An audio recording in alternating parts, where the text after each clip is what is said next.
Hi. AEW's big. It's always been that way. Hi, People's Pipe Bomb. This is Noodle. Hello, Noodle.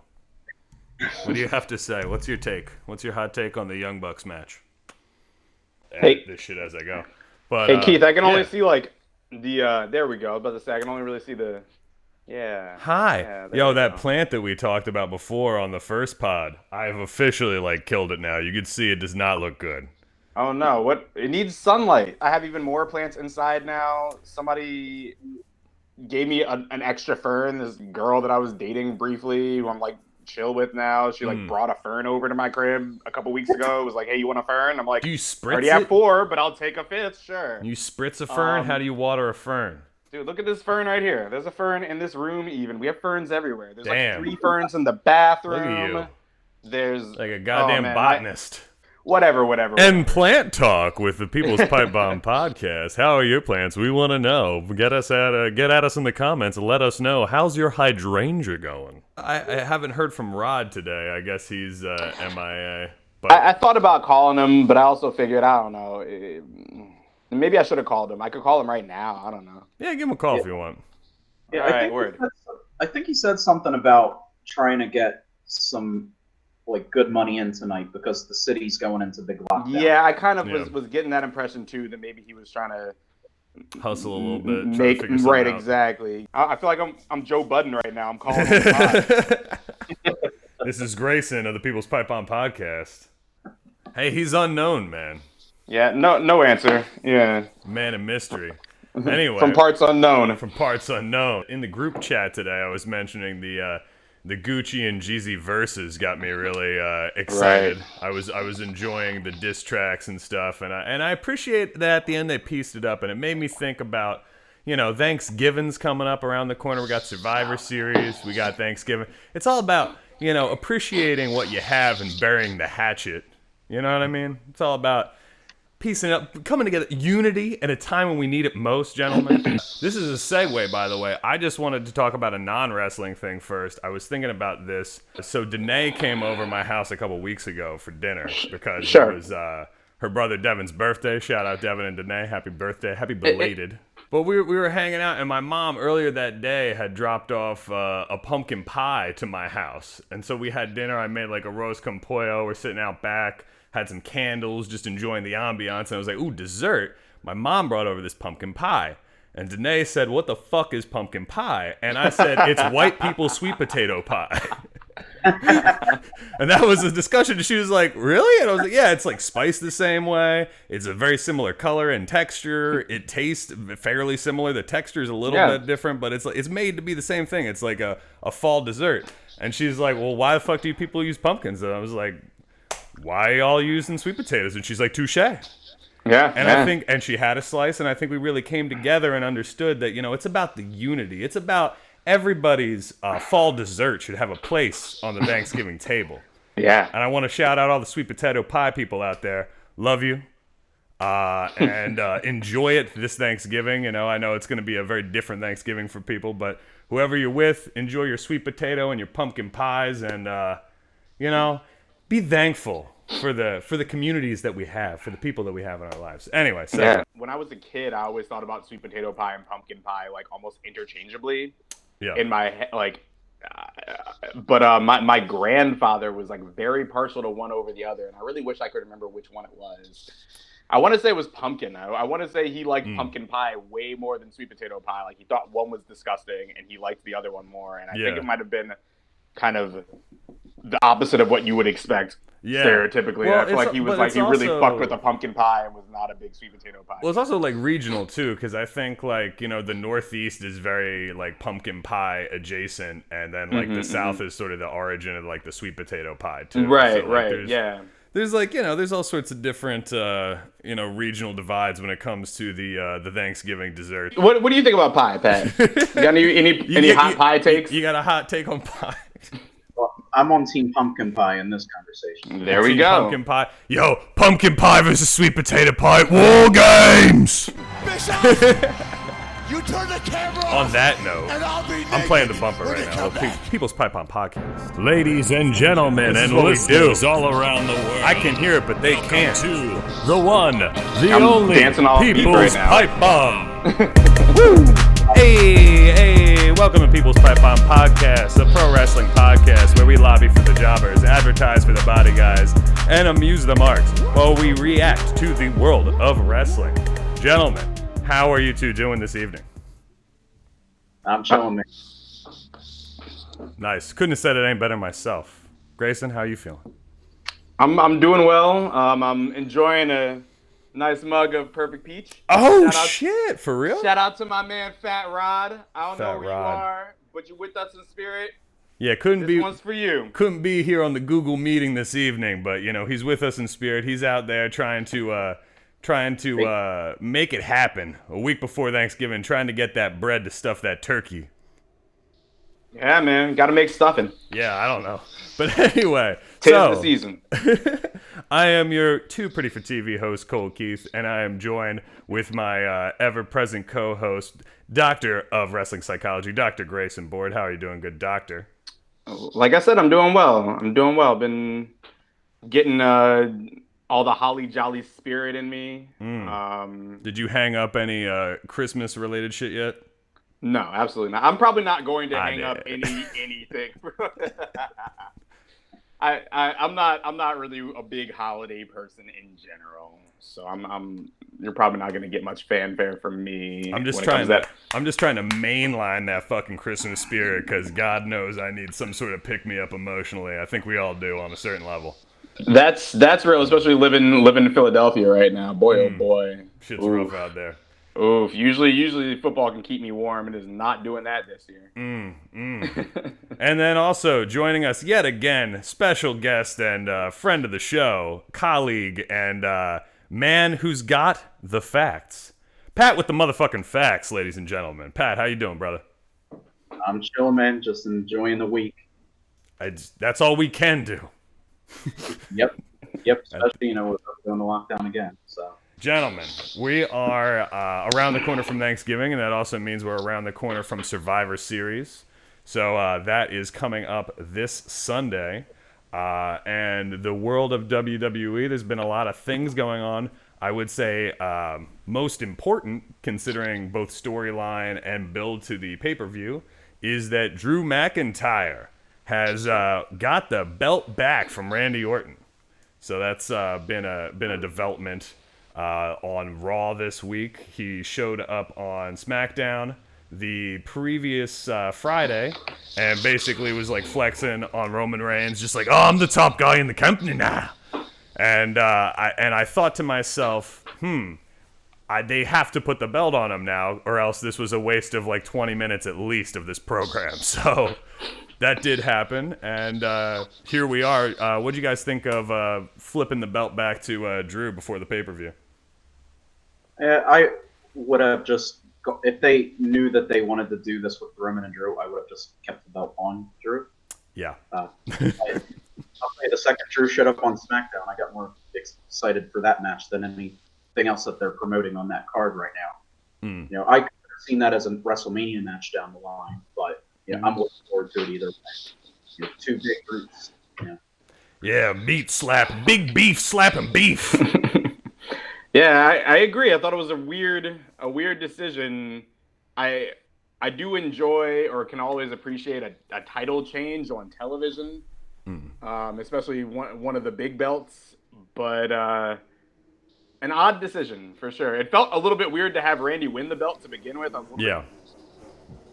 Yeah, I wasn't sure exactly what the purpose of the flip-flopping it back and forth. I get why. I mean, again, this is just me being like a cynical WWE fan and saying that like, Vince and the boys like to flip-flop back and forth, so maybe it was like a last-minute decision where they're like, you know what?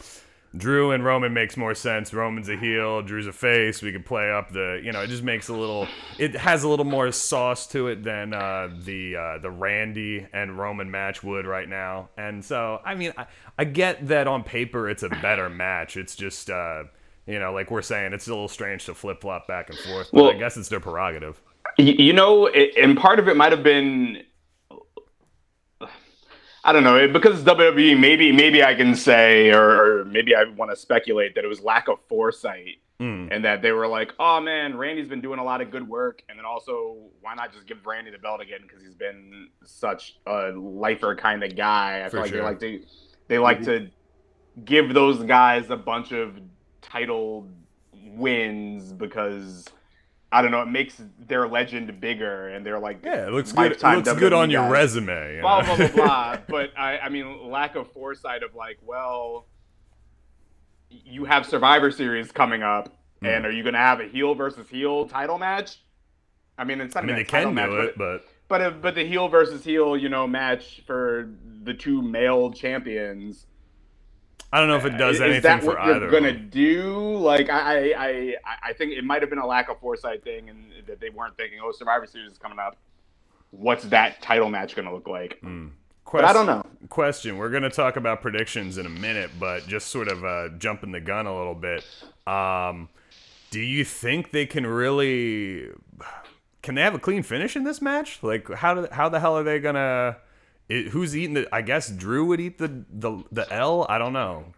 Yeah, I don't see Roman losing any matches until WrestleMania. Yeah, agreed. But do you think they're gonna have Drew lose, or do you think they're gonna do some fucking dusty finish thing? I think the Miz is gonna get Roman beats him up and just kind of says, "I don't give a shit about this anymore," and leaves, and then the Miz makes his move. So I think we're more likely to get Miz cash in. I like that. I like where your head's at with that, Pat. I hadn't actually thought about that. I was still just thinking about how they could just piss me off and have some random ass like DQ finish where Roman just like starts smashing with a chair or something like that, which it's probably. I guess that means only on NXT, Keith. Only on NXT. Other things in WWE storyline I want to talk about. So, the Mysterio family, the Rey Mysterio, Seth Rollins thing has supposedly come to an end. They had the final chapter, no DQ, it was a no holds barred, slightly different, on Friday Night SmackDown, and the Mysterio family. And the Buddy Murphy, that angle continues with the 32-year-old Buddy Murphy given the go-ahead to bang Rey's 19-year-old daughter. Very weird. What do you guys think about that storyline? Do you think it's really over? How long are they going to drag out the Buddy Murphy heel turn? So I don't think it's over. This has actually been one of my favorite storylines all year. Mm-hmm. I do like long-term stories. Yeah. For anybody who watches TNA back in the day, I think they're going the Bully Ray Brooke Hogan direction with this. Okay. Where together for a long time, and they think that Bully Ray is a decent guy. And Pat, you okay? Did we lose you? Is my signal screwed up here? I don't know if they'll do a wedding necessarily, but it's going to get knocked with revealed. This was just designed to cause a rift in the family by getting her with Buddy. I mean, yeah, it makes sense. I like the long-term booking. I heard I think it was like Meltzer or somebody was saying that Ray got the idea from old Conan booking that he did in like Puerto Rico in like the 90s or some shit. So again, just the idea of like aligning yourself with like a wrestling royal family sort of vibe, and then the eventual backstabbing which will happen. So I'm glad that WWE is committing to some more long-term storylines and booking. So I'm excited, and they're all good wrestlers. That's the other thing. Is like Ray's great, Seth's great, and Buddy's great, and Ray's kid, like Dominic, is surprisingly good. He's got a lot of talent, and is only going to get better. Yeah, they're using him perfectly. Like he's still green, but they're putting him in positions where he won't fail. Right. Well, so they're playing to his strengths while he learns.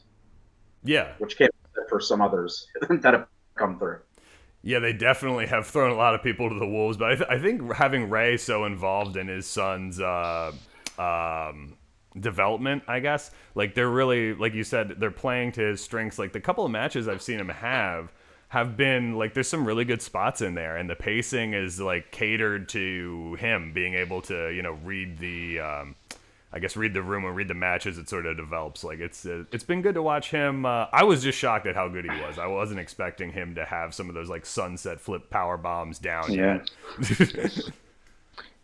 Yeah. No, I totally agree. I think, yeah, he's been doing a really good job. I think they've really been doing smart things that you guys were saying about just surrounding him with good talent to kind of bring out the best in him. You know what I mean? For sure. So, and then also having some good kind of storylines around it, good motivation and stuff to make compelling stories. Also, I don't know, make the matches just better from like a psychology standpoint, if you will. For sure. Yeah, that's the thing that's been really nice about this whole angle is just like the overwhelming, anytime you get like a good long-term family like storyline, there's always going to be good psychology in the matches because everybody's got their head on the match and the greater situation, if you will, I guess. Yeah, and I really was not.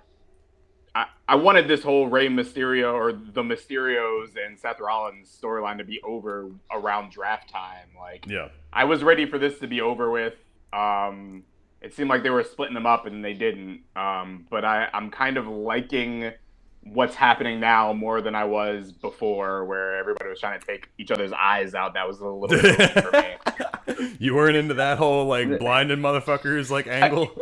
In theory, sounded cool. In practice, it just kind of like half buries a dude. Yeah, and then now Rey Mysterio still has one eye, and like I don't know, it feels a little bit like telenovela for me. Well, better. I think it's only gotten more telenovela, but no, but in a better, I don't know. They're kind of leaning more into it in a way that now I'm just starting to embrace it and appreciate it. Where before, whatever. So I guess I didn't really have too many other general storyline notes to touch on because I wanted to try to get into the meat of Survivor Series, which I guess in and of itself is a bit of a storyline note, the way that the teams have been developing for each of the SmackDown and Raw men's and women's rosters. I've found, we had a discussion on the last pod about how forced some of the Survivor Series matches seem lately with the sort of less... coming right after the draft, the strange brand split identity, you know what I mean? Yeah. So I've kind of felt the same way about how they've gotten to selecting the teams, getting people to qualify for the teams. Like, I enjoy a little bit of the bickering, the infighting with the Raw men's team and AJ trying to be the captain. It's goofy. They had like that one decent match where AJ was like the referee and shit, but for the most part, the building of the teams this year has been kind of lackluster. My personal opinion, I wanted to get your guys' opinion on the sort of build to Survivor Series and how you feel about the pay-per-view overall in 2020 as compared to other years, like how it's looking, how it's shaping up. So, as I was saying earlier, there's one match that really does it, and that's the Roman Reigns versus Drew match. In two segments, they really got me into that match and wanting to see it. As far as the other stuff is concerned, I just didn't like the lack of consistency where on one show we're having qualifiers, on this show we're just naming people who are on the team. Yeah. There's no consistency with even how these teams are becoming teams. Yeah. I feel like I would have... That's definitely an issue. I feel like I would have less of an issue with that if we were to again have like, general managers or something to be there to be like, I don't know, we're just going to do things our way and we're going to do things our way. And there to be kind of like just like a difference in... And they have that dude Adam Pearce on both shows just seeming sort of random, like just like an afterthought almost. Right. If there was like a thing where it was like you had two different people with two different personalities, and it was showing a divide and SmackDown's run this way and Raw's run this way and which way is better, that would actually be kind of cool. But it's not that. No. What do you guys think of the sort of like last year I was excited about NXT being involved and that really added a little bit of spice to it, I think, and made it a better show overall. But Yeah. what do you got? Obviously, NXT is not involved this year. We talked about that on the last pod a little bit. Like, how do you feel about the booking formula for Survivor Series these days? It's kind of gotten stuck in this Raw versus SmackDown teams. You got your men's and you got your women's Survivor Series match, and then you have your champion versus champion, and the card just kind of books itself. Like, is it time for a change, and what kind of format change would you want to see? Yes, I think it's a stale formula at this point. One of the issues they run into every single year is because of the balance of babyface and heel champions, they do title changes in order to get them. But also, there have to be some stakes in these Survivor Series matches. Like, brand supremacy doesn't work for me.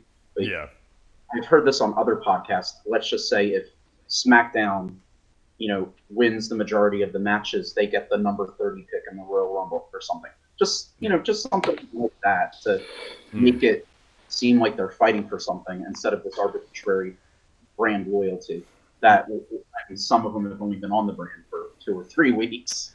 Yeah. Right. That makes a lot of sense because, in general, I think that's a problem that people have with,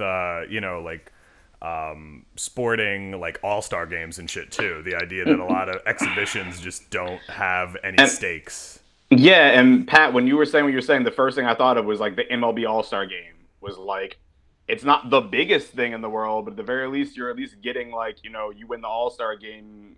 What the league that wins the All-Star Game gets home field advantage in the World Series, right? Yeah, which is fucking huge. Lately. That makes people actually try. Well, right, exactly. So I mean, it's not like the biggest thing in the world, but it's still something, and it's something that's I don't know. Maybe you say it's huge. I guess it really is huge. So yeah, it is actually kind of a big deal. So yeah, no, something to fight for, play for, or whatever. And I agree with what you were saying, Keith. Like, I can't think of a Survivor Series in recent memory that I've cared about or liked as much as the one last year. Yeah. Survivor Series last year was one of my most anticipated and favorite WWE pay-per-views of the year. I loved everything about Survivor Series. I was so hyped. I was watching Raw and SmackDown and NXT every week, on pins and needles, wanting to see what was going to happen. It was the crossover appeal. It was the NXT invading and having Adam Cole versus Daniel Bryan in like one of the better TV matches I'd seen in a couple of years. It's like and his match with Seth Rollins on Raw was really good too. Like it was a cool. I don't know. It was just a very compelling angle, which is sort of lacking from this year's build. Yeah, and I was really looking forward to like.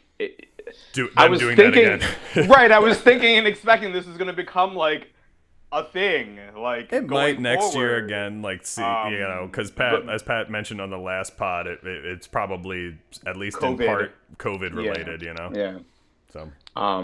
So yeah, and I guess also even the past couple years before last year, like wasn't SmackDown like getting killed by Raw every Survivor Series for like 2 or 3 years in a row, where it was just like that one where they just like wiped the fucking floor with. I was just like beside myself. I was like Raw, and also other thing that I guess I could mention, like just a very lukewarm take. I wouldn't call this a hot take.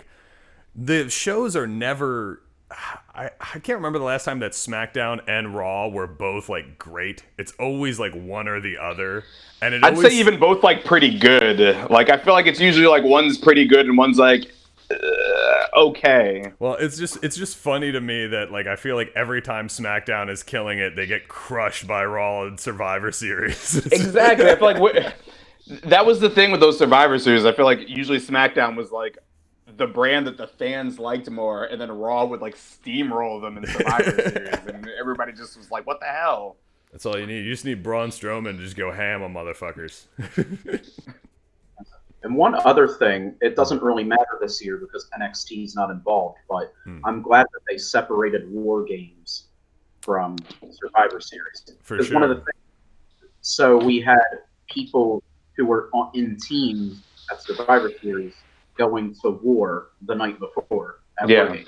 The NXT managed to pull it off. I can't name specific things because I can't recall them right now, but they did make an effort at least to make it so that, okay, these two people still don't like each other from the night before. Yeah. Yeah, definitely. I think it was probably like Rhea Ripley and It Io was Shirai. Rhea Ripley and Io Shirai. I remember last year having some issue with how they were booked on each night. I think if I'm not mistaken, it was those two. I was. Yeah, I think it was them and Candice, but they still ended up winning the women's. Right. Yeah, the Rhea Ripley got put over big in the women's Survivor Series match. For sure. And the War shoot, they put the rocket on her. Yeah, exactly. Oh, yeah. Yeah, I was calling her Rhea Rocket. I was calling her Rhea Reigns, and then all of a sudden, Stop that. It collapsed all down around her. Before we get into predictions, Survivor Series 30 Undertaker. They keep teasing this Undertaker shit. What do you think that is going to look like? I'm assuming it's not a match. What the hell's going on with the Undertaker? Snoop Doggy Dogg. Have you seen that? No, he's chilling with Snoop Dogg. We posted it in the group earlier today. Snoop Dogg and the Undertaker have something going on. Oh my gosh! So how the Undertaker really stoned? Tombstoned. Yeah, right. Were there any pictures with the two of them? I know Snoop's pretty tall. I wonder how much taller the Undertaker is than Snoop. Probably about a good 3 or 4 inches, because I think Snoop's like 6'7" or something like that. He's tall as shit, but like he's like 6'10", 6'11". Slender man, skinny and tall. Yeah. He probably looks a little bit taller than he is just based on his proportions. I'm sure a good, easy Google search would figure this out, but that's not what I'm about right now. So any predictions as far as what they're gonna do with the dead man? I'm assuming they clearly are billing it as something that's gonna be important, because they're trying to honor the 30th anniversary, because he came out Survivor Series 1990. Yep, with Mr. Richard. True. The only thing I can think of at the moment is it being a work and the Fiend getting involved with it somehow. That would be cool. I saw some interview that the Undertaker was given, and he was talking about how basically that if he was working in a different era or had anything left in the tank, he would want to work with Bray Wyatt because he loves the Fiend character, and he's just like, but that would be so. I guess the Undertaker is like the only type of character that can really go up against the Fiend in like a match that seems logical these days, I know they've kind of taken the undefeated sauce off of the Fiend, but it just makes two supernatural dudes duking it out would be fairly intriguing. That would be a Fiend match I'd actually be interested in. Yeah. Well, they would do a great cinematic match too. I think if they combined like a Wyatt family compound style with like a Buried Alive AJ graveyard style match thing. I don't know. It would be intriguing. That's all. This will be very unpopular, but the only other thing I could think of was, now that he acknowledges his personal life, which is so strange, they could set up a mixed tag team match. Oh, of him and Michelle versus like the Fiend and Alexa Bliss. Yeah. Ooh. Maybe they're setting that up for Mania. That might be like a Mania thing. Yeah. Oh God. Pat, you might be onto something there. That's not a bad idea. I did hear That's that. not a bad idea. Yeah. I'm sorry. What were you saying, Keith? I was gonna say I did hear that Alexa Bliss and the Fiend. There's like some backstage talk that they're trying to get them to do a mixed tag thing at Mania, at least. I heard. There we go. Stars aligning. The rumor mill continues, gentlemen. No, but that's a great idea. So let's I gotta bring up the because I can't remember everybody who's on these damn teams, but let me bring up the Survivor Series on my phone here so we can do some predictions. Now, who do you think is gonna win these damn matches? Let's start with we got the men's Survivor Series match between Team Raw and Team SmackDown. Raw, we got AJ Styles, Keith Lee, Sheamus, Braun Strowman, and the now mononymous, is that what you call it when the dude's got one name? Riddle. Right. No more Matt Riddle. Now we just got my man Riddle. Team SmackDown, Kevin Owens, Jey Uso, King Corbin, Seth Rollins, and they still haven't picked the last guy for that one yet. I guess that's going to happen this Friday. Yeah.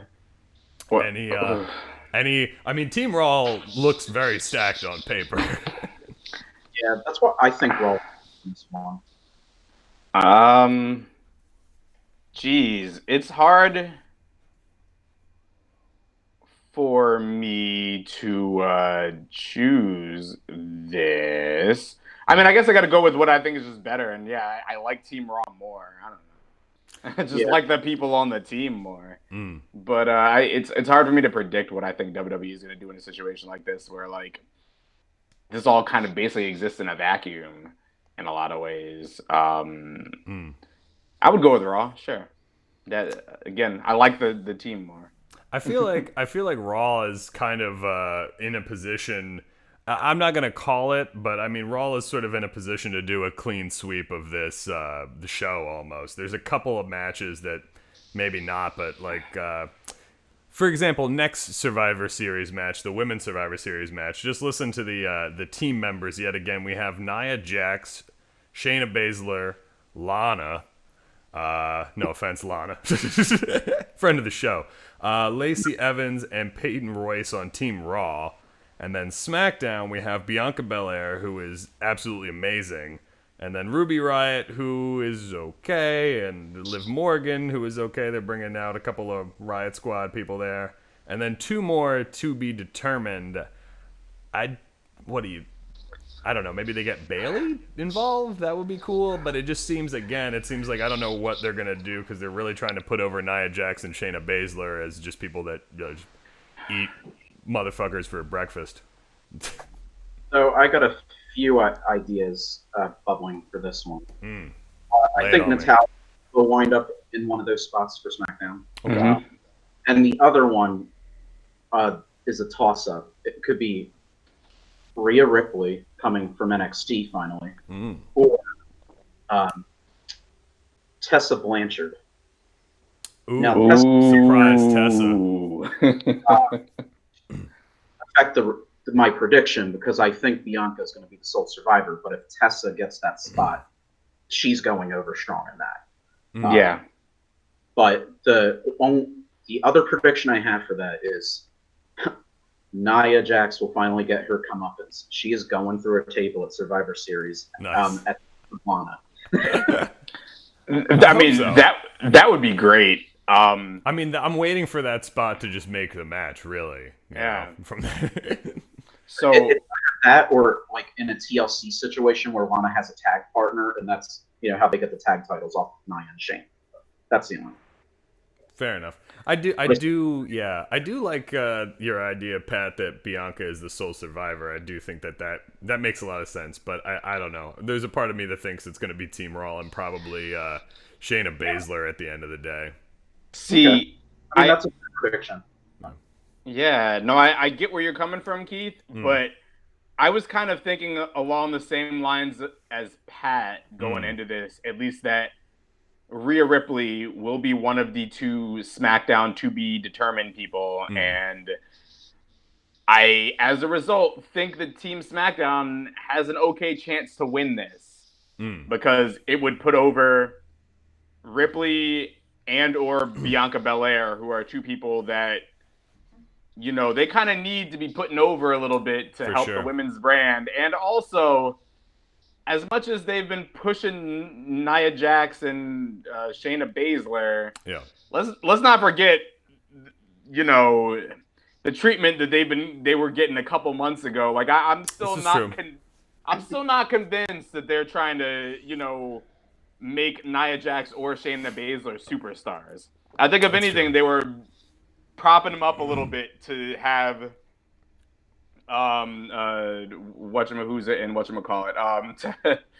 to have Rhea Ripley and Bianca Belair,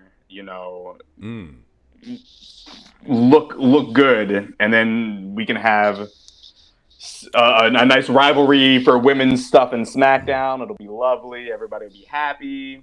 I don't know. They're trying to build more stars, and Bianca and I don't know. Because I think other than the Sasha and Bayley story, the storylines in the women's division in WWE have been a little lackluster as of late.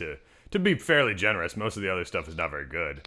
But I digress. Yeah, Asuka's just been dancing around and laughing in people's faces here's and the thing, there's so doing much, whatever. She's just been having fun. She obviously fighting nobody. Obviously, I love Asuka. That's not a slight to her. It's just, but she hasn't really had a major program in a minute, and they just haven't been booking as compelling storylines in the women's division, with the exception of Sasha and Bayley, which is a slam dunk because they're both great performers and really have a good chemistry together and can build that sort of best friends turn bitter rivals. You know? I feel like my favorite thing I've seen Asuka do the past couple weeks is like the promo she cut with the New Day. Yeah, that was that's maybe been my favorite thing I've seen Asuka do the past couple weeks, and that was great. That was super fun. So segue. Oh, sorry. What were you saying? I'm sorry. What were you saying, Pat? She does. So I can go along with her shenanigans. Yeah, exactly. What was I going to say? So New Day. Speaking of the New Day, let's talk about the tag team champions versus champions. We've got the Raw tag team champions, the New Day, versus the Street Profits, who are the SmackDown Tag Team Champions. Now, I've enjoyed the cute little backstage banter with Big E and the Street Profits on SmackDown. I've enjoyed the New Day building to this. Just, cutting some nice goofy promos on each other, just like, stirring the pot a little bit. But at the end of the day, I think they're going to go with the New Day winning this one, I would imagine, and I think it's going to be a really good match. I think we'll all be very impressed with the sort of athletic spots they're going to do. I think it's going to be a good match. Yeah, I agree. I think the New Day will win this one. I just kind of hope they tone the comedy down just a little bit, because you have two teams that are very over-the-top personalities. Yeah. So I kind of hope they kind of keep it under control. I don't. Yeah, now that you mentioned that, I can't. I think they will. I think the beginning of the match. I think like the introductions, the entrances in the beginning of the match might be a little crazy, but I feel like they're gonna settle down and tell a good story because they're all really good performers essentially at the end of the day too. So. I wasn't thinking the way you were, Pat, but now that you say that, I'm thinking about this. I'm like, if there is any spot on here to have kind of a comedy match, a let me up match, as they would say. Right. This would be the time in the match, and I'm sure they could do it and make it entertaining and make me not dislike it, but it would be a little bit of a disappointment, considering we know that they could have a fantastic match. Yeah. I think I'd like to believe that they'll get their comedy spots in early, and then it'll become like more of a heat. Because I think the sort of what I'm gathering from the promos is that there is like a lingering sort of resentment, or at least that's what they're projecting. The idea that like, yes, we're having fun and joking, but I really want to beat their ass on both sides. So we'll see how that turns out. Here's something that is intriguing to me. Bobby Lashley, the United States champion representing Raw, versus Sami Zayn, the Intercontinental champion representing SmackDown. I guess they're going to do a Bobby Lashley squash. No, I don't think it'll be squash. I love Sami Zayn. I would love to see Sami win, but I don't. What do you guys think? I personally, I'm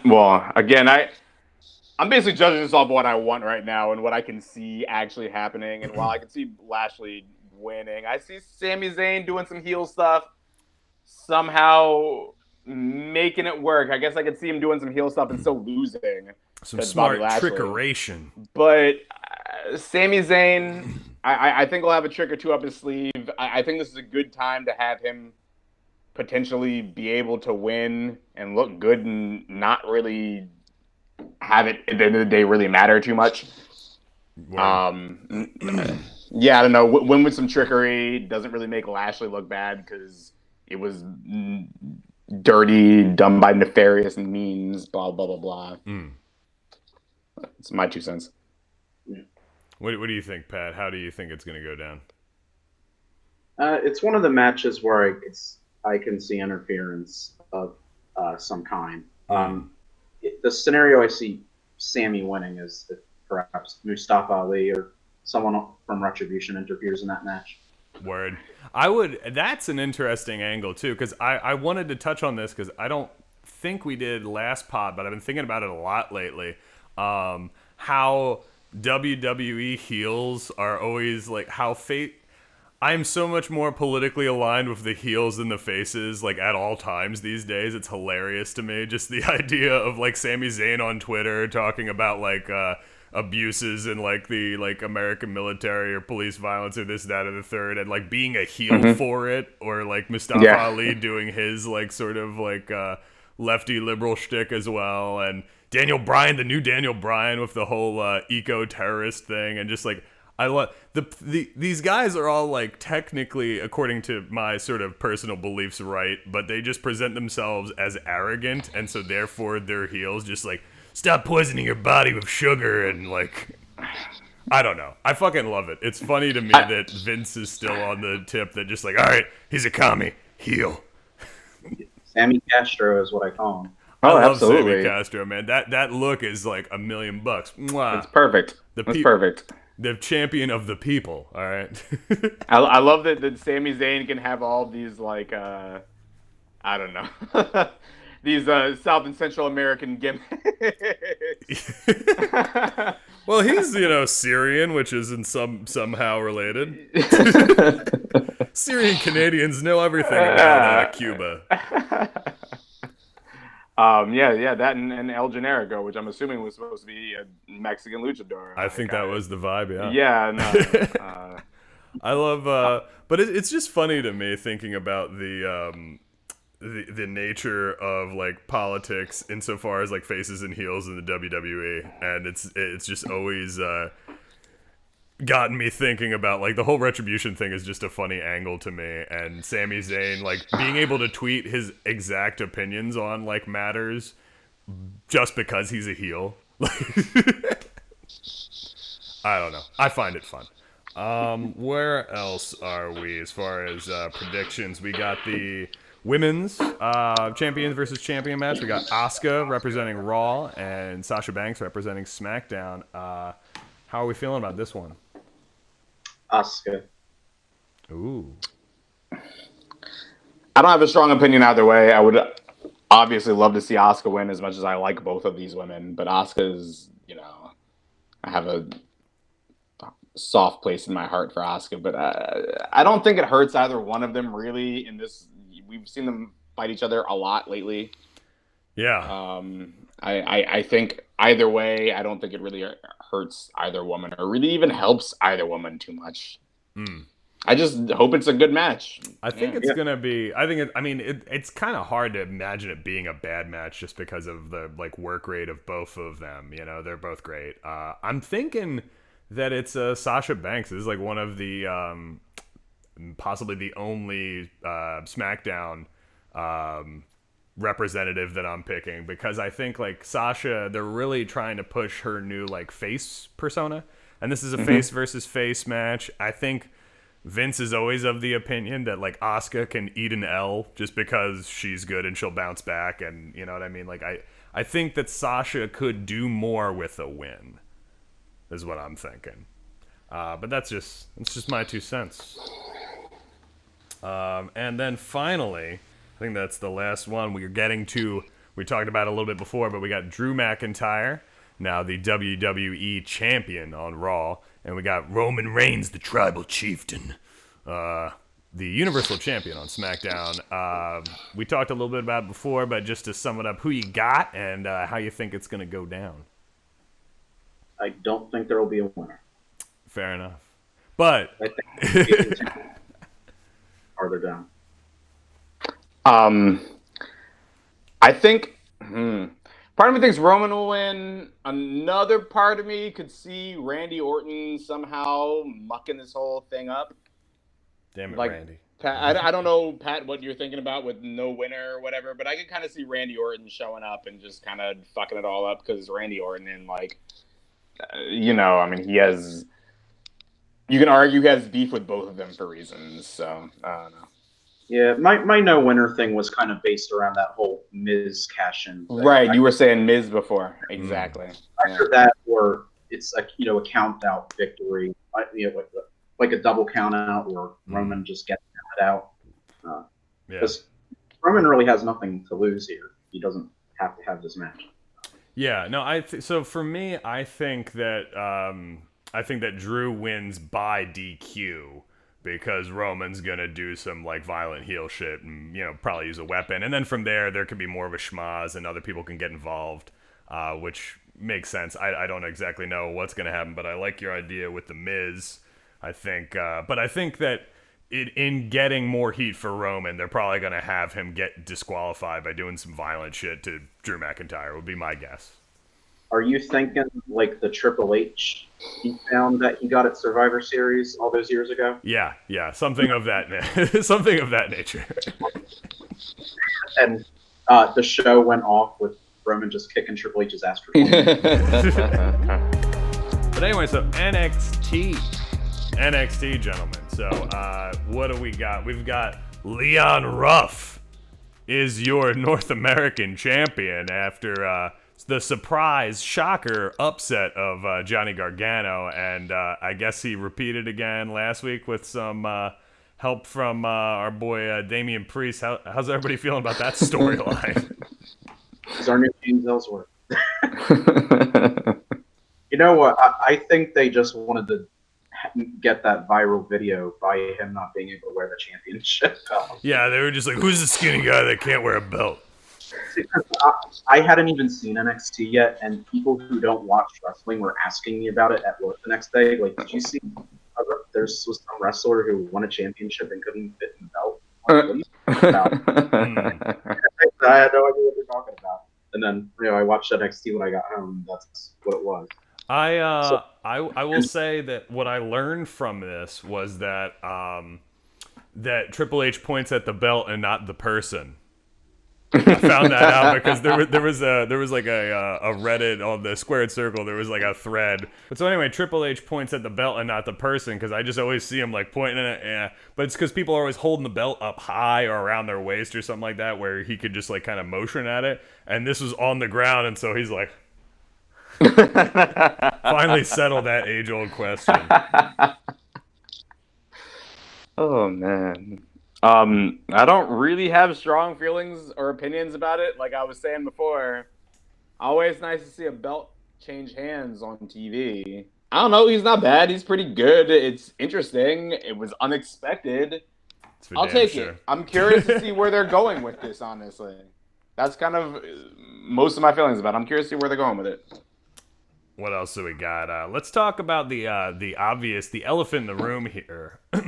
Is that on December 6th, we've got the War Games. We had our boy fucking Lord Steven come out and be like, it's War Games! Which is a yearly thing that everybody loves to do, and all the memes and stuff. It's so much fun. But so we have the two matches sort of booked here are the Shotzi Blackheart and Team Face versus Candice LeRae and Team Heel. And then we have, of course, the Undisputed Era, who is involved in like every goddamn War Games in the past however many years.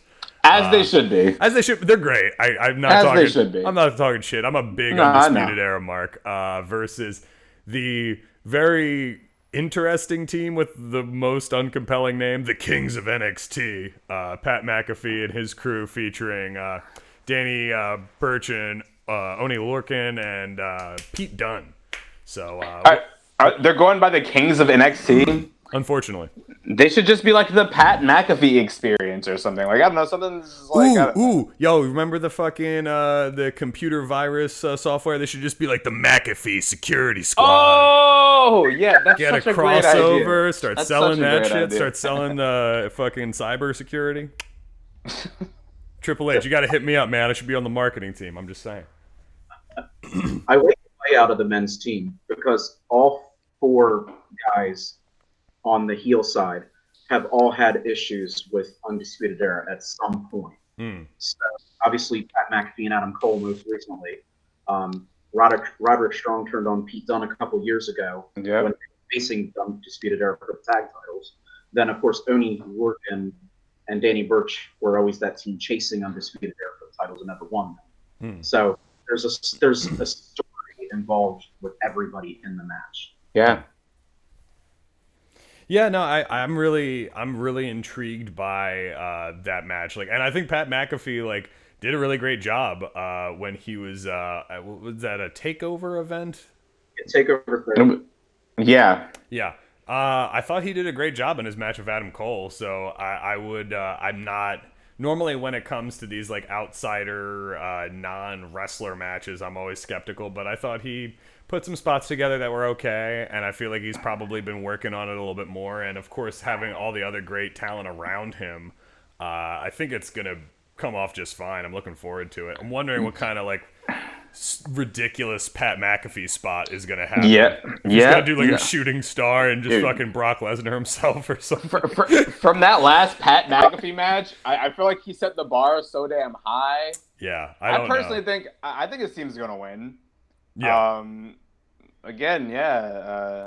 But they're the heels now, right? I think their team's gonna win. I think they're gonna be. I think face Undisputed Era is gonna win because they have been getting beat by the faces for a while. Now it's their turn to be like, hey. I'm feeling weird about Undisputed.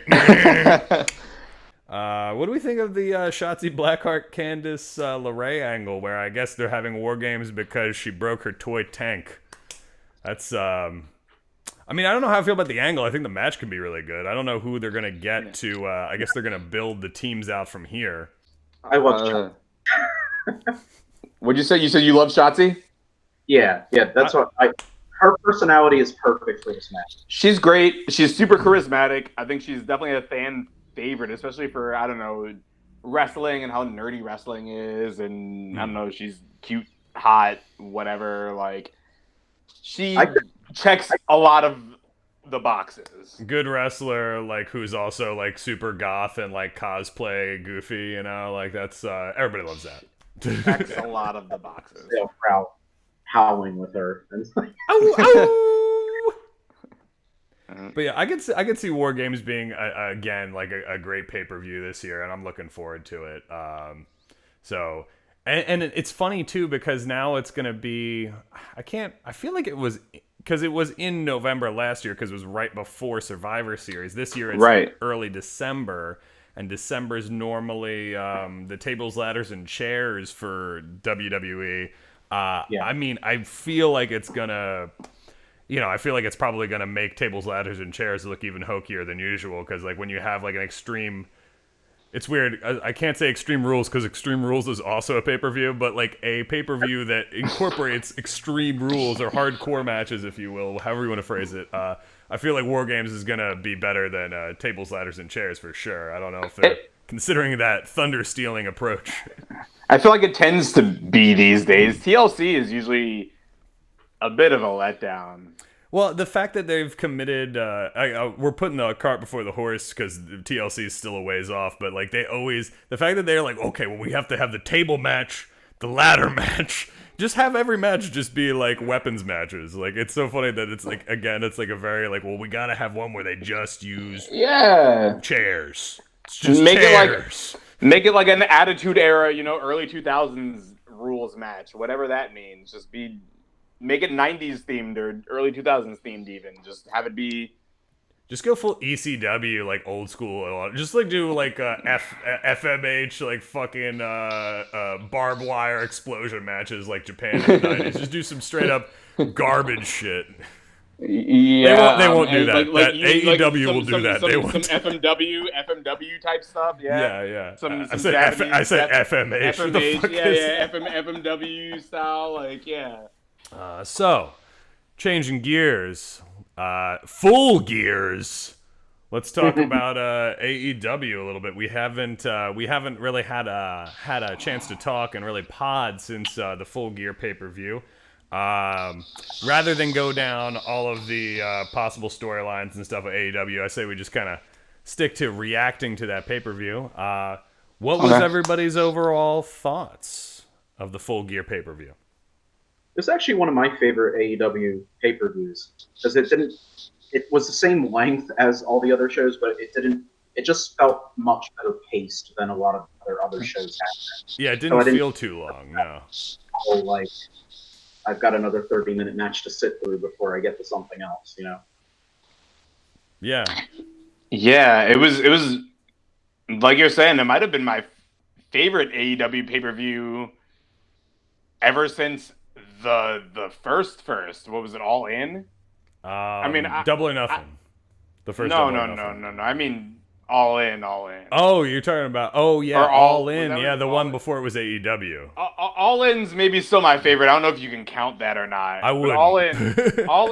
I mean, that was like the genesis. That was the genesis what started podcast. the whole thing. Yeah. Yeah, but All In's still my favorite. If you count that, I maybe like that more than it. But this was really good.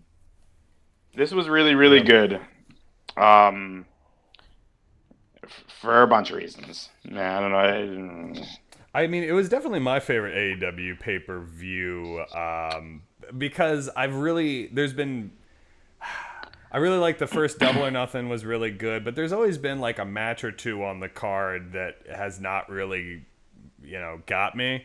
And this one I thought was pretty strong top to bottom. Like, I was even pretty big on the Nyla Rose Hikaru Shida match. Like, I thought that went really well. The John Silver and Orange Cassidy match was great. Had some really good comedy spots because both of those guys are hilarious, but they really made it a really good athletic performance too. And I'm one of the first people like on the last podcast I was saying, man, Orange Cassidy, as much as I do like him or have liked him back before he was on AEW, it's getting really old for me in a lot of ways. I think we're just seeing way too much of him. Like, they really got to dial it back on him to make him effective. Yeah. But him versus Silver works really well. It does. Because they're both goofy and they're both more athletic than they appear to be based on their goofy ass gimmicks. For sure. Approaching like Santino territory. Yeah. Man, it's definitely getting there. Like, I'm getting very fatigued with Orange Cassidy. I really am. The only thing keeping it from that is the fact that the whole gimmick is like understated, or is supposed to be. Like, obviously, he's overexposed though, Grayson. You're right. My main thing is he just needs to wrestle less. Like, he can do what he's doing in terms of promos and stuff, even showing up at ringside, but I feel like he's been wrestling on Dynamite seemingly for the past, 3 months, almost every freaking week. He's over, brother. When you're over, you get that push. And I get that, but I'm like, it doesn't help the gimmick. It's like the Fiend. Like, you don't want to have him wrestling every week. Yeah. It makes the gimmick less effective to have him wrestle every week. That's just what people... That's the problem with... to go off on a little Sami Zayn rant, that's the problem with capitalism, man. Because when it's a business, then you got to think, oh, this guy's popular, he's selling merch, let's just put his ass out there over and over again, and then it gets stale because you're just well, why would you use it up until it's not until it doesn't work anymore? Because you just want to ride the hot hand, if you will, for a gambling term, Yeah. And right now he's hot. We don't know. What do we got? So what was, I will say that just basic overview stuff, Hangman Page lost to Kenny Omega in that tournament finale. So Kenny Omega is going to be facing Mox on December 2nd on Dynamite for the championship. They had a little signing thing this past week where Mox was all beat up and so forth. That's a weird angle. I guess see how Kenny was involved in that, I'm sure, later. But I thought the Omega Hangman Page match was really good. It reminded me of like sort of a New Japan G1 sort of match. I think I wanted more psychology afterwards. Like I wanted a little bit more tension and sort of follow up with the storyline. But I thought the match was good. Yeah, it was a good match to open the show. I initially questioned the choice of putting it first because it was a very important match. Yeah. But looking back, it was the right call. Well, yeah, it was like a nice, hard-hitting, athletic match where, like, again, like I said, it had like that high energy, sort of like it felt like a G1 match. Like it had that high energy, important tournament feel, So that was a good way to get the crowd into it for sure. Yeah, to have it first on the show, again, like Pat was saying, I didn't see it coming really because I was thinking that could have maybe been the main event of the show. And well, maybe not the main event, but yeah, one of the last matches of the show for sure. Yeah. Putting it first, but after seeing the whole show, I don't think it was the best match of the show, and thus putting it first, I can see the reasoning behind it. The match was not quite as good or important as I was expecting it to be. I think there's a lot more to come when it comes to the storyline, probably. For sure. I think it's very interesting or curious that they're going to put Moxley versus Kenny Omega on a Dynamite. It's supposed to be like a very special episode of Dynamite, but still, it's a Dynamite. Yeah. So. Well, they're only running the quarterly pay-per-views, so like, how long do you really want to wait to pull the trigger on it? I honestly thought they were going to wait. I thought they were going to wait till February or whenever. Revolution. Right. I thought that they were going to wait because isn't that when they fought each other last time? Was it Revolution or no, was it was Full Gear because Mox won the belt at Revolution last year. There we go. Yeah, so it was Full Gear. They fought each other last time, but I thought they were going to wait. I really did think that they were going to like build it, and the fact that they're not, I'm very curious what they're going to do if they're going to. I would love to see Kenny get the belt. We'll see. If they don't give Kenny the belt, I'm sure there will be some good storyline reasons why. Probably mostly for Kenny, but still. Word. What else we got? Cody versus Darby Allin. They put the TNT belt on Darby in what I thought was a good match overall. I enjoyed the pacing and the psychology of it, and I've enjoyed every time that those two have had a match together. Actually, they've been really good working off each other in AEW. I think. Agreed. I really enjoyed that match. He's working over the shoulder or the arm, I believe. Yeah. I'm always for that. I like working body parts, basic psychology. And Darby's the perfect guy to put something like that, the TNT Championship on. Because he's young, the kids, the key demos, the kids love it. You okay there, Pat? My video feed is crapping out a little bit on you. You good? Can you see? I can hear you now. Yeah. Okay. What didn't you hear? I guess the tail end of that. Something about why Darby Allin's a good pick for the TNT title, I guess. Oh, I think he's just one of those guys you can send out there every week to have a match with whomever. Yeah. That's true. I mean, he's talented enough to pull it off, and people like his promos and his sort of character are really intriguing. So, yeah. I get that. Yeah, he's young, he's attractive, he's unique, he's charismatic. Also, he appeals to the Hot Topic demographic, and that's where AEW is selling a lot of their shirts. Gotta sell those shirts. One hand wash the other, both wash the face here. You know, he's a bad boy. My wife loves that he wears fucking tights under his like just straight up like tights that you would buy at a fucking store. Under his jean shorts. His jean shorts. Yeah. He can't be arsed to paint the other half of his face. It's great. No, man, I'm here for it. Yeah. So. And we progressed into another story going out of the match. They had Brian Cage, Ricky Starks trying to work that arm. Man. But Can we just talk about what happened on Dynamite? With Will Hobbs and shit? Together? Because that was great. We can mention Will Hobbs doing the heel turn. I loved this episode of Dynamite that just happened. This is one of my favorite episodes of Dynamite in a while. It was good. They had the Vegas thing and the heel turn at the end. And to me, it was less about the Vegas thing. Although I love to see Conan there with Proud and Powerful. Not a fan of Hornswoggle showing up from. I didn't need that, but but it was. I was expecting, like I was saying to Alma as we were watching, like, oh, there's gonna be some random, older wrestlers popping up in this second segment. Like there's got to be, but the Conan part definitely made me pop, and Jericho's brother being there without his shirt on, like a goof, also made me pop. But yeah, especially Conan with Proud and Powerful with LAX, whatever you call them, like that made me pretty happy. Yeah, that was a great little callback. But I liked how much storyline stuff was happening in this episode of Dynamite. But that was one of the bigger pieces of storyline telling was the Will Hobbs heel turn. He kept showing up late to make the save. The past couple of weeks. And now we know why. And now we know why. And he fits so well with Team Taz. And now you have he and Brian Cage. Yeah. As a force together. Boys. Like, yeah, they're like the it's a hoss fight every week with the Team Taz. So I'm excited for that.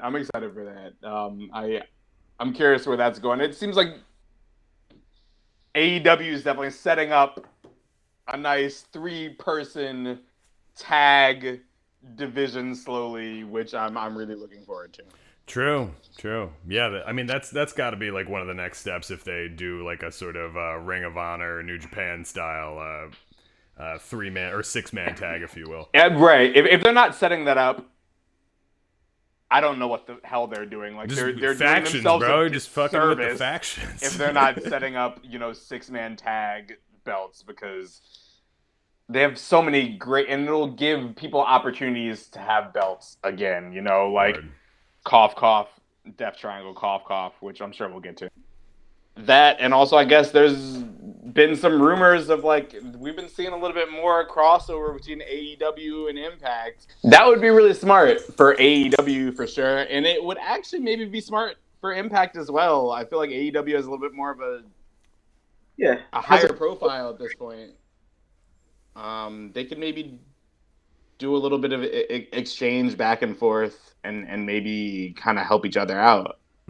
Yeah, and it comes at a good time because at Bound for Glory they announced that the Impact Knockouts Tag Team Championship is coming back. Nice. So yep. So I was initially like for many years against bringing them back because they botched them the first time.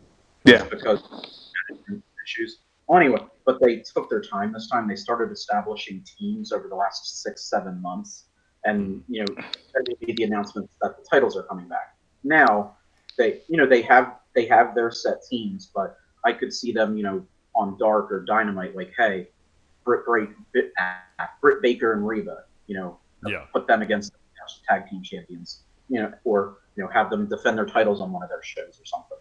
So. Yeah, I mean, the possibilities are definitely there for like a really good collaboration, if you will. In terms of AEW and Impact stuff, again on Wednesday, we got Top Flight versus the Young Bucks. Yeah, great match. Which again was kind of given this weird AEW and Impact kind of maybe a budding partnership. Because that was a great match, and it was like, young Bucks versus the Young Bucks. AEW and Impact together. Now you're in trouble. Not for real though. That would really be something that WWE would really have to worry about a little bit. That's true. Yeah. No, I if think they were so. to really if they were to pool their sort of workforce and their talent pool, you know what I mean? That would make each brand stronger for sure. Especially AEW with how weak the women's division That's is. what I'm saying. In some ways, they fill in each other's cracks really well because Impact is a fantastic women's division. Impact's women, I don't know, in my opinion, I think they have a fantastic women's division. Yeah, it's the one thing they've always done right, in spite of like all the stories about TNA and Impact. The one thing they always did right was the knockouts. Yeah.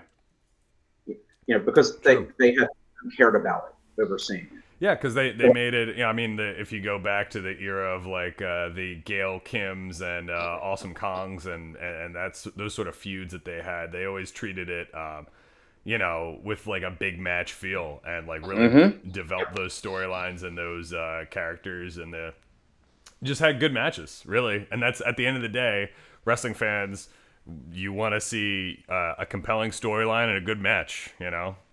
It's that simple. For sure. Speaking of, I'm sorry. Back to Full Gear. Speaking of compelling storylines and good matches, FTR and the Bucks, a classic. I loved it. I don't know. I mean, obviously, it's been getting a lot of positive press and critical acclaim and all that shit. I'm assuming I didn't see the Meltzer review. I'm assuming it was at least a 5. But great match. What are you doing? I'm like maybe a 4.5. You thought a 4.5? I'm at a 5 with it. I loved it. That was my. It could be a 5. I'm just saying it was very good. What didn't do? Well, okay, all right. Let's start with that. Give me the critiques. What could it have done better? I think the only thing that I feel like, in a lot of ways, it was missing was the build. Yeah. But the match in and of itself, sure, was very good. The only thing that I think was missing was the build. So the program was lackluster, but the match was good, as you're sort of... The match itself was very good. It was a very good match. I think with a better build, it would have felt like an even better, more important match. I mean, wrestling people like ourselves, I don't know, people that have been paying attention to a lot of the... erroneous or miscellaneous bullshit going on outside of wrestling when it comes to this wrestling match, like how the feud's just been brewing online for like 5 years at least. Right, exactly. Like to people that are hanging out in the marks and the dirt sheets and blah blah blah, and I'll consider myself as among those ranks. Like, yeah, I don't know. This has been building, I've had years of build for this match, not recently, but there's been a lot of time of build for this match. And ever since they were hit with that cease and desist back in the day, right? Exactly. With the fuck the revival, FTRR. I'm a little bit remiss that they didn't really, talk about that at all on TV, and I can understand why they didn't. But it's like, I feel like this is been a big inside joke going on for the past few months for people that have been paying attention for the past few years.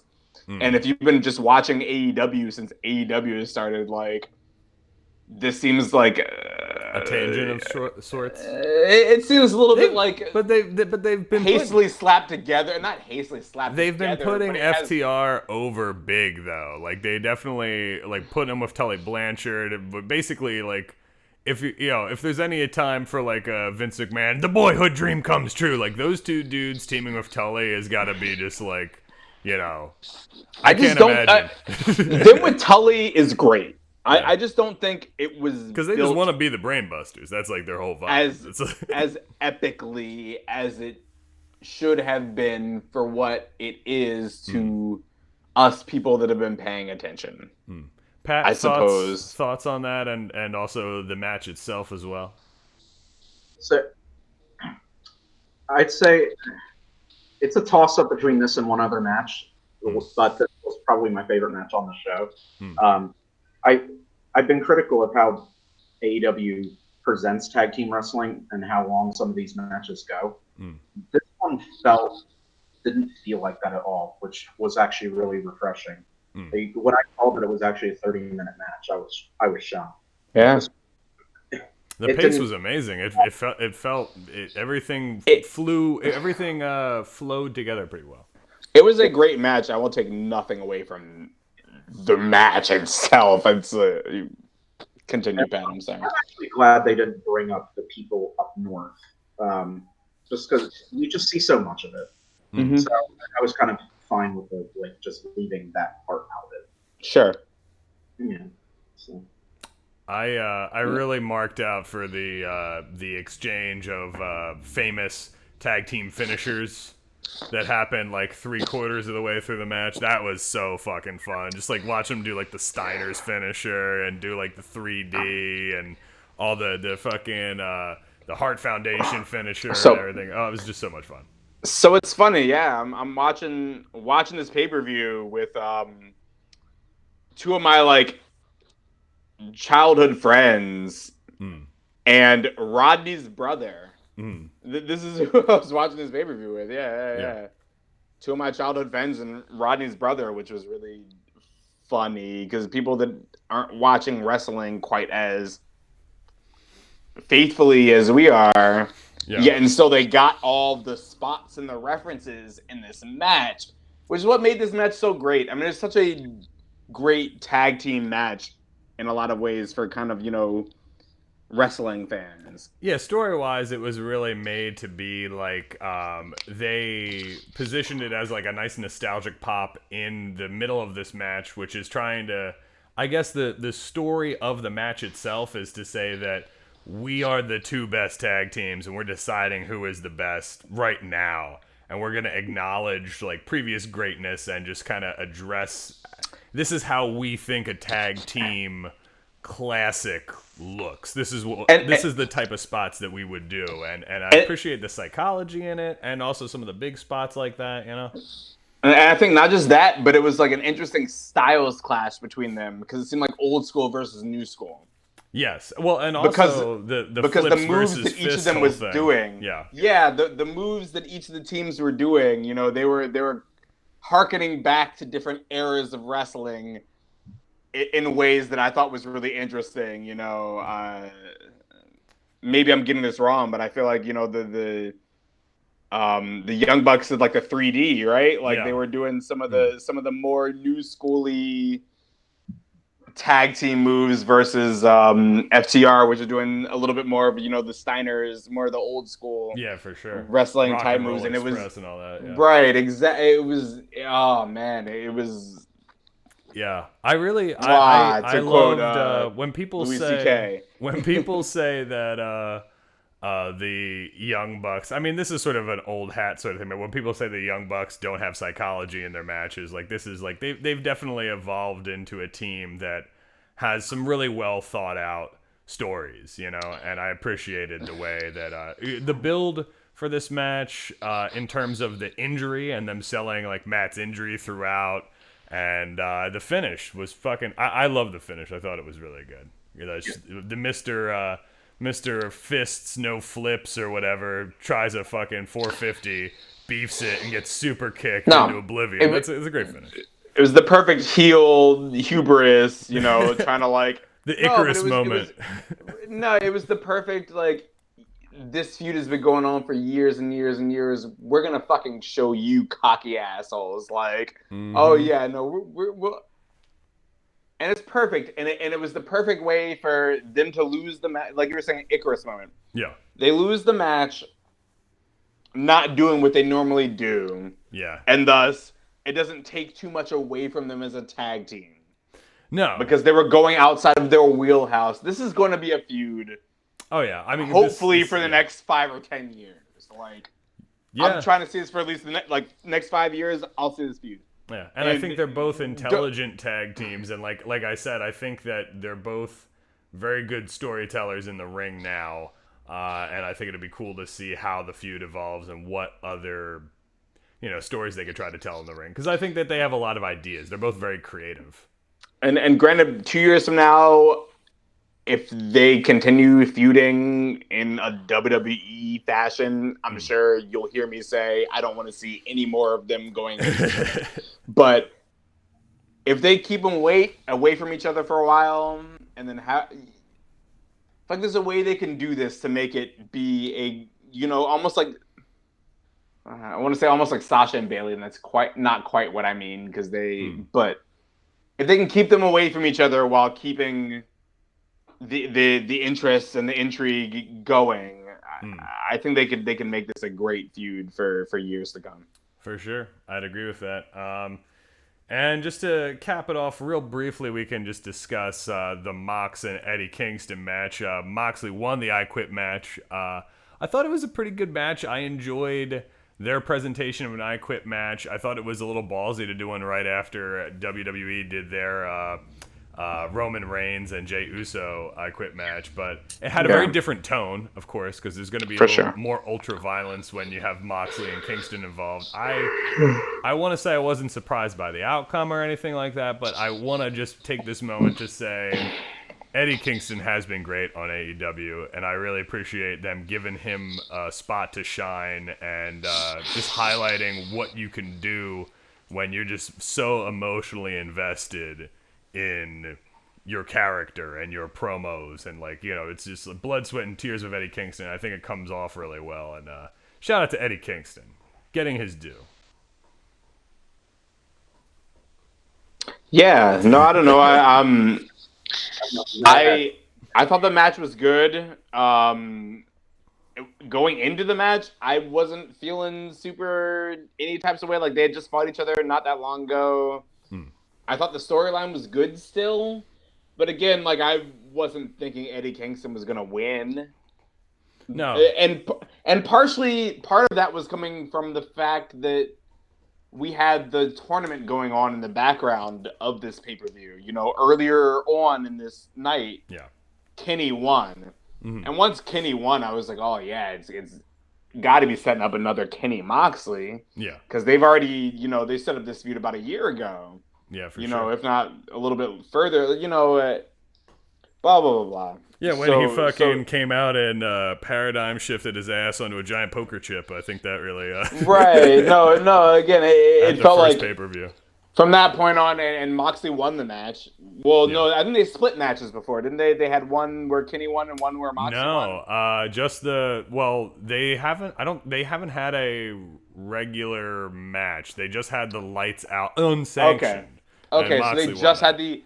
I thought that they had a sanctioned match that Kenny won, but maybe I'm making that up. Okay. But they did have Kenny getting put through a glass table on like one of the first episodes of Dynamite. It might have been the first episode of Dynamite. Yeah.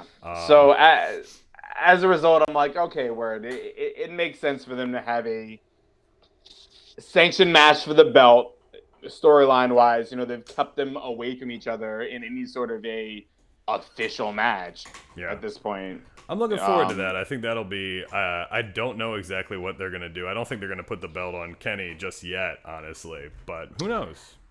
I hear that. I also... Either one of them could win, though. It's sort of... That's a little up in the air. I'm tired of Champion Moxley, I'll be honest. I'm tired You don't like the promos where it's like, my wife's home pregnant?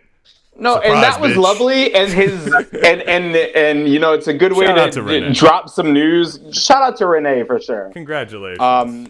Congratulations. Shout out to the family. For sure. You know what I'm saying? Maybe your child can kick Becky Lynch and Seth Rollins' child's ass. May your first child be a wrestling child. In 15 or 20 years, who knows? But Strowman's twins. Yeah.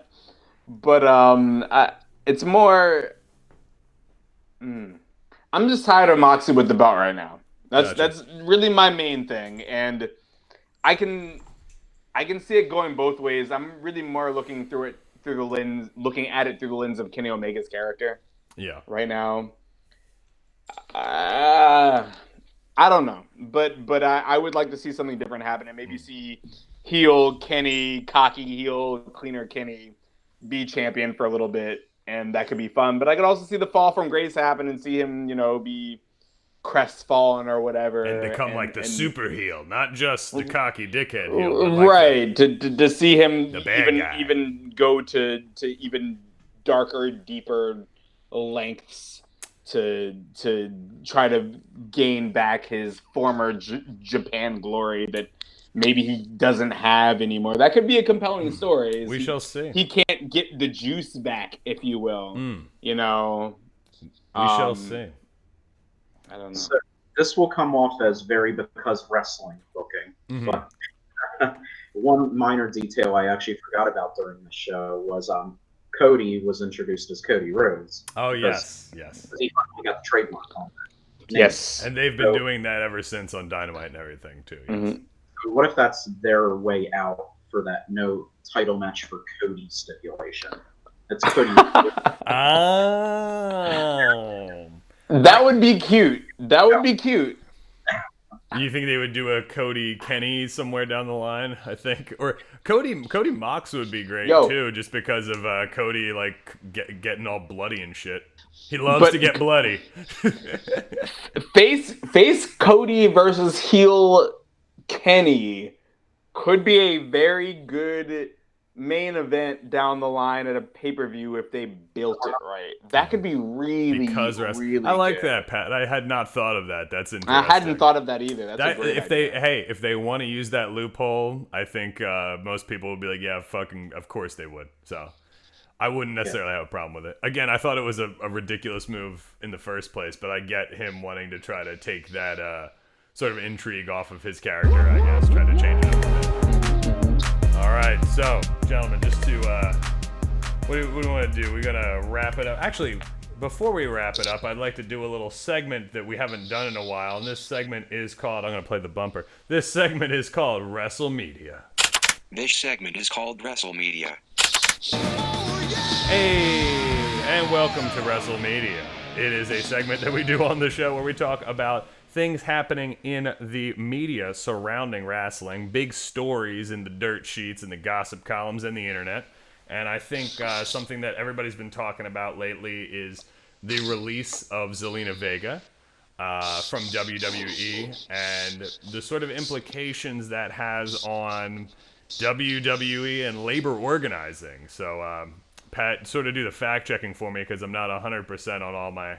I know you're the dude with the motherfucking facts, and mine are escaping me right now. But I believe so. Zelina Vega was released by WWE, essentially fired because she did not want to relinquish her Twitch account because she has a lot of subscribers on Twitch and is making a similar money to what she's making from her WWE contract, and was like, I don't want to give up that independent Twitch money, I suppose, because WWE was requiring that their talent turn off payments from subscribers or something, and sort of, I don't know if they had to like move their account over to a WWE account or how all that works, but essentially they're like, you can't get paid from this. Yeah, that's my understanding. She had also started up an OnlyFans. Cosplay stuff. Yeah, it was for cosplay stuff. Yeah. Trust me, I know. No, I'm joking. What I can say is she did not get fired for tweeting that she supported unions. No, because she tweeted that after she got fired. Yes, yeah. I also would. I've heard that as well, and that's also. I mean, although I'm sure that they would give her a firm talking to, and that WWE is not. While Vince McMahon draws breath, they are not interested in unionizing. But it brought up a very interesting idea because it's been a while since a sincere talk of unionizing wrestling has occurred. So, like, the SAG... Oh, is it SAG-AFTRA? It's a form... Sorry? It's SAG-AFTRA. AFTRA. AFTRA. Okay. So, the SAG-AFTRA... union reps were talking on Wrestling Observer Radio, and there was I know our boy everybody's quasi favorite Democratic presidential candidate Andrew Yang. Big Mark. I'm waiting for that check, baby. Waiting for that check, Yang. Big ol' Yang. Get that Yang money. Yang dollars. Woo. But anyway, he's a big fan of trying to. If not unionize, at least keep make wrestlers employees and not independent contractors. And I don't know. I was wondering what you guys were thinking about this whole sort of clusterfuck that, I mean, WWE, I don't see things changing soon, but I think the discussion is really moving forward. I mean, I think AEW has set themselves up.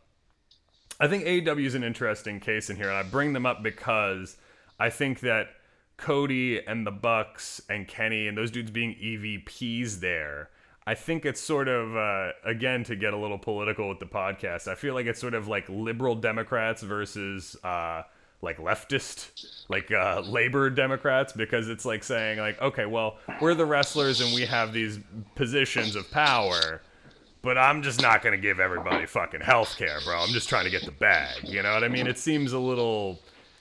I don't want to use the word disingenuous, but I don't think AEW is necessarily looking forward to the concept of unionizing either, as much as people would like to paint them in a better light than WWE. I think all companies in wrestling are probably not fans of the concept of unions. No, this isn't an opinion on unions, but one guarantee about unions is they'll be a big headache for any company to deal with. That's what it is. Absolutely. I think there are positives and negatives about unions. There are positive and negative unions, and I'm not trying to get into a political discussion about unions. Oh, you should, motherfucker. I used to work for the city of Philadelphia, and I used to work with unions. I can get more into that, blah, blah, blah. But I'm not going to. Because I think the history of labor in the U.S. is one that is very fraught. The unions in the United States have been shaped very differently than those. If we happen to have any international like EU or UK fans, it's not the same thing, really. The organized labor in the U.S. Has been very weak for very long, and when it was strong, it was very much just mob time. Right. So I have a lot of feelings and opinions about unions in this country and in this city in particular.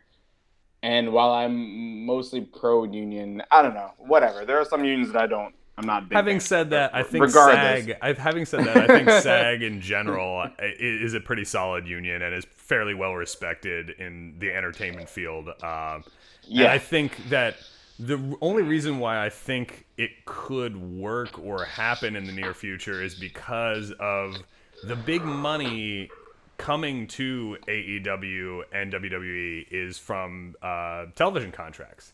And the TV channels, the studios, for lack of a better term, they are already very well versed in dealing with SAG regulations and things like that. Even if AEW and WWE are not, I think that the involvement of the stations is going to be key. Like the TV contracts, like Fox and USA and TNT all being more familiar with these groups are going to make it more likely that it happens this time, I think. Because it's less in Vince's hands than it is in, say, like USA or Fox's hands at this point. Yes, I think ultimately the only chance they ever have of getting some kind of union is somebody of a high caliber supporting it. Like, you need someone like a Roman Reigns or a John Cena, somebody of that caliber to say, I want this. Not just the Sami Zayn, who will obviously be for it. No, not the Sami, not the Zelina. Yeah. I'm sorry. The Zelina situation is one person who had the guts to say no. And, ultimately they made an example out of her for it. And that was, I knew somebody was eventually going to get reprimanded somehow. But, for sure. A third party thing. But, well, I think what's interesting is I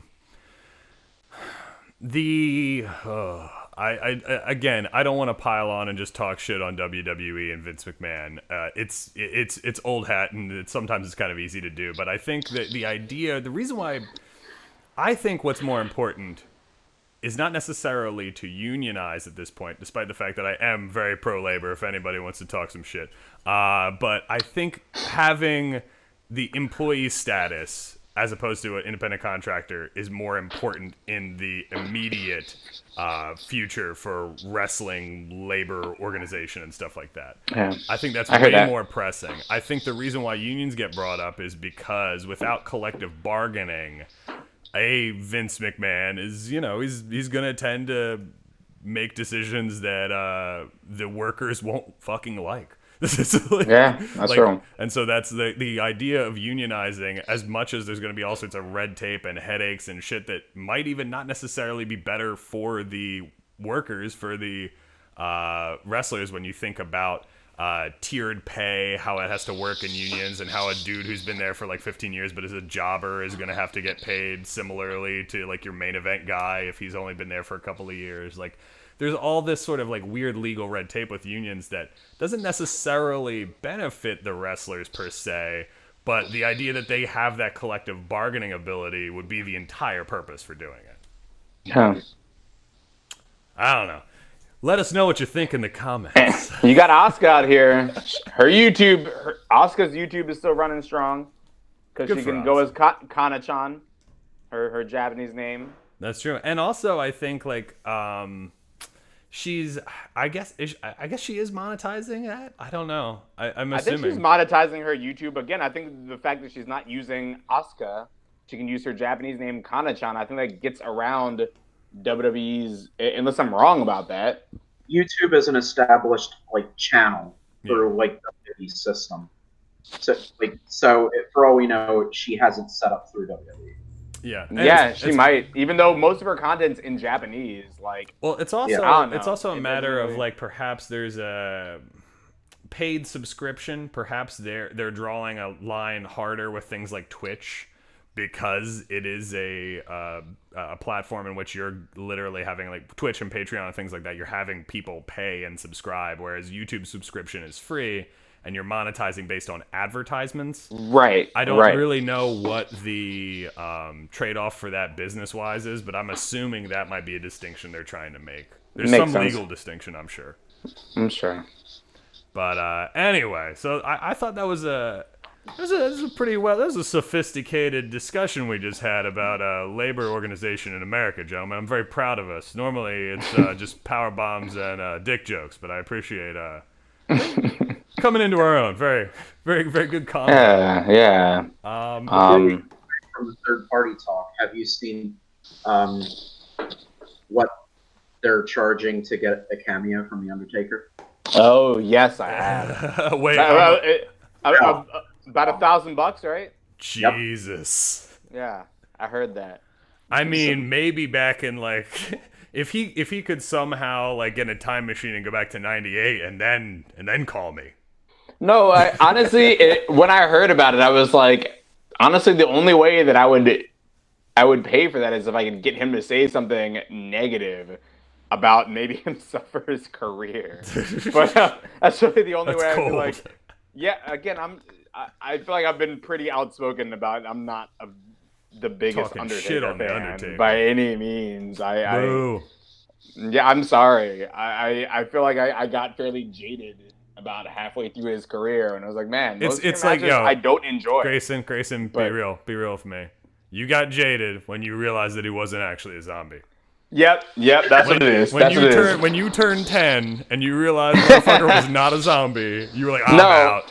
It's like when you find out that Santa Claus isn't real. You just like it's like when you grow up a Jay-Z fan and you get old enough to be like, I don't know, in high school English, and you realize he's not actually that dope.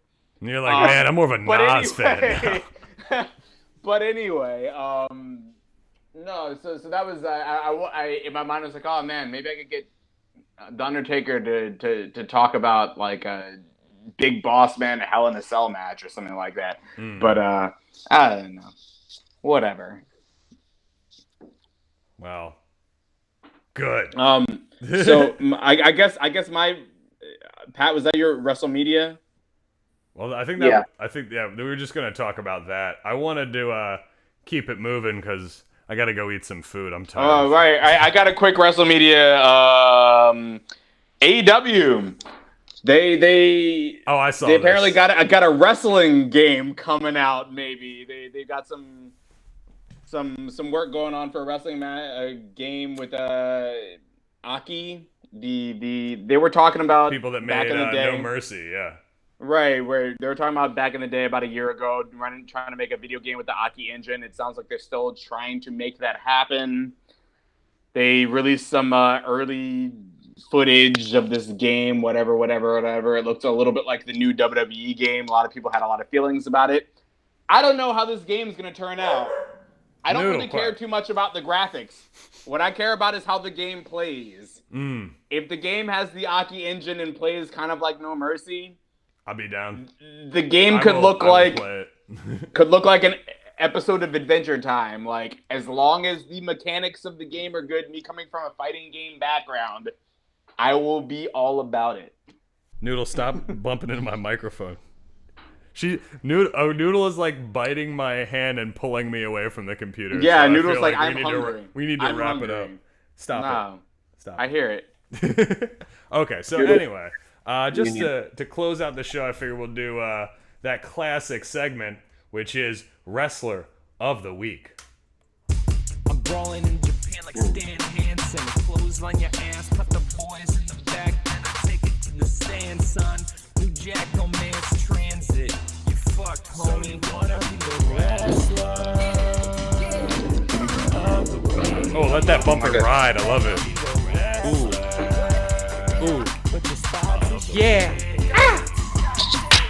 Anyway, so the segment is Wrestler of the Week, where we pick our my favorite. Tracy Smothers, I'm sorry. R.I.P. yet again, Tracy Smothers. Yeah, I'm giving my best Tracy Smothers impersonation. I'm sorry. But anyway, so Wrestler of the Week, who you got for Wrestler of the Week? You got it, Pat. Who is the best? Pat, you start. I guess I can go. Mine is Io Shirai, without a doubt. Good call. Io Shirai put to bed any and all conversations about who the best woman in NXT was. She beat Rhea Ripley pretty handily, and I don't know, that kind of seals that as far as I'm concerned in this argument I'm making right now. Rearrange. And Io Shirai is still the champ, the queen. The queen of female wrestling is women's wrestling, as far as I'm concerned. The Empress of the Sky. Right, exactly. I don't know. Io's it. I've been saying that for over a year, and I'm glad that she could finally, kick Rhea Ripley potentially to the main roster for once and for all. Well said. Pat, who you got for Wrestler of the Week? I'm going to go with our new WWE champion, Drew McIntyre. Good choice, Drew. Had a great week. You go back to SmackDown, like you said, best part of that show, really brought that up. And a good match on Raw too, like getting the belt, going up against Roman, the intrigue for Survivor Series, the only thing that I think everybody's universally like, ooh, that sounds good. So, big ups to Drew McIntyre. I personally will be cheating, as I did last time. Since we didn't do a pod previously, I want to give my Wrestler of the Week shout out to the Young Bucks. Congratulations on the AEW Tag Team Championship win, and looking forward to seeing how their tag team division develops, as we were talking earlier. So, good stuff all around. Gentlemen, do you have anything to plug? No, sir. All right. Anything you want the people to know about, Grayson? I was gonna say hit up Kim Cooks for any catering needs you need around Thanksgiving time, but I don't actually know if she's taken. Well, look into it. DM Kim Cooks on Kim Instagram. Cooks, you know what I'm saying? Rodney and Kim, both of my cousins. They've been out here in these streets cooking. Kim just did a lovely dinner for some people for their birthday. It was beautifully catered, and oh my gosh, it looked wow. It was a little bit bougie for my taste, but it looked very fancy. It did look good, though. I like that. Very shrimp fancy. And them scallops. Again, Kim Cooks PHL. Check it out on Instagram. Great food, and hopefully they're able to keep doing their delivery, takeout sort of situation there going forward. But shout out to them. Also, of course, as always, you can follow us, People's Pipebomb Pod, on all of your platforms there. We're on Instagram. We're on the YouTube. Give us a like, share, and subscribe. And, of course, SoundCloud as well, which is, SoundCloud, People's Pipebomb Pod. So hit us up. And, of course, we got the Markout Club on Facebook. And what else we got, Pat? Any other platforms to pump? Let's have the Wrestle Cave on Facebook. Wrestle Cave, absolutely. Wrestle Cave. So find us there and talk some shit. And as the Street Profits say, we want the smoke. Anyway, everybody, so People's Pipe Bomb, Cole Keith signing off. Have a lovely, if I don't see you beforehand, have a lovely Turkey Day. And if I do see you beforehand, I'll tell you it again later. So, peace, everybody. Enjoy your sweet potato pies. Sweet potato pie and pumpkin pie together at last.